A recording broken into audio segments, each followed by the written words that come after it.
It's the ones we least expect that come back to haunt us later in life. If there is any lesson I have drawn from my horrific experience, it's that ghosts are real, and they live amongst us. Not the supernatural creepy ghosts we hear about a lot, but real ones. These ones are people we loved, or worse, people that we had no idea about. They are the most dangerous. I happen to be a single mother of 2, and I do all I can to raise my babies. They are my entire life, and I love them more than I love myself. I work 2 jobs to pay the bills, and I work hard. My reward is when I get back home and look into the eyes of my 2 kids. So you can imagine the shock I felt when one of them went missing on a Friday evening. We had played, joked, and laughed like we always did every Friday, and soon it was time for lights out. I walked my kids to their room, tucked them in, and kissed them goodnight, only to wake up the next day and realize that one of them was gone. It was the strangest thing, and I was not only shocked, I was confused. He couldn't have run away. He couldn't have hidden from us for so long. He was kidnapped.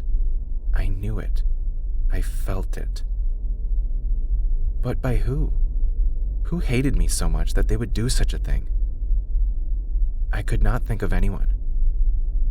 I had nothing helpful to tell the police, the detective. But worst of all, I had nothing helpful to tell myself. I was helpless. I had cried my eyes out, but still, I tried to console my son.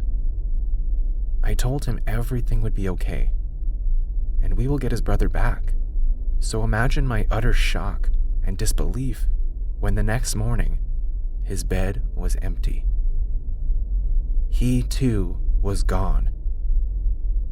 I was all over the place. Something was going on and I could not understand it. Who was doing all this? The police were no help, and the detective kept hitting dead ends. They had no idea who was behind the abductions, and they looked to me to lead them. I began my own investigation.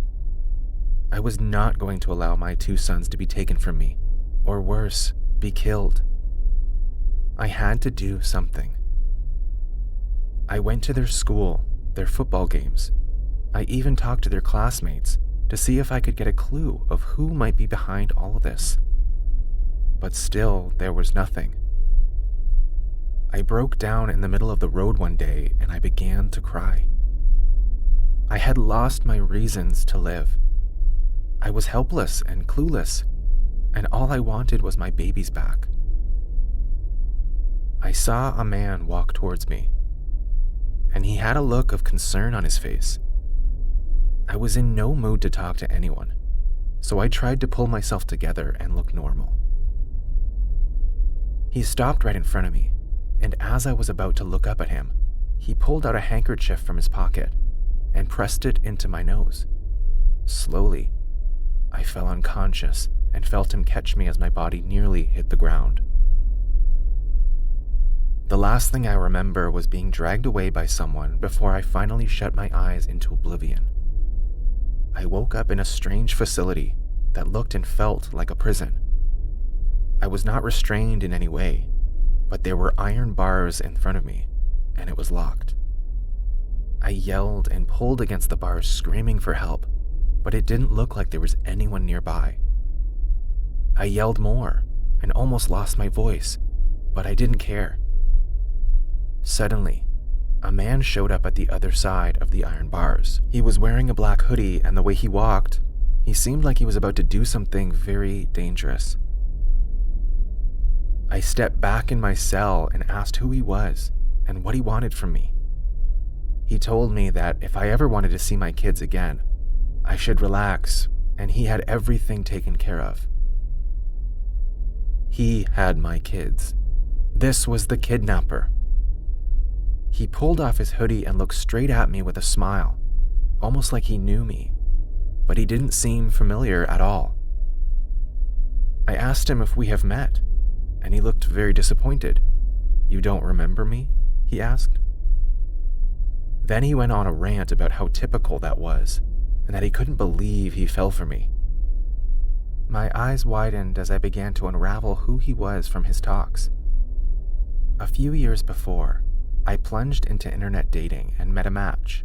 His name was Zach, and we talked back and forth for nearly 6 months before I had decided to pull the plug and just focus on my work and my kids. As I looked closer at my abductor, I realized I knew who he was. He was Zach. "Zach?" I called. His smile returned to his face, and just then, I heard a scream at the other end of the warehouse. I knew that voice. It was my son. "Get me out of here," I yelled, as he ran towards where my kid was screaming. Suddenly, he returned, and this time, with a knife and a little bottle in his hand wrapped in red cloth. He told me to drink the content of the bottle, and we would be together like a family.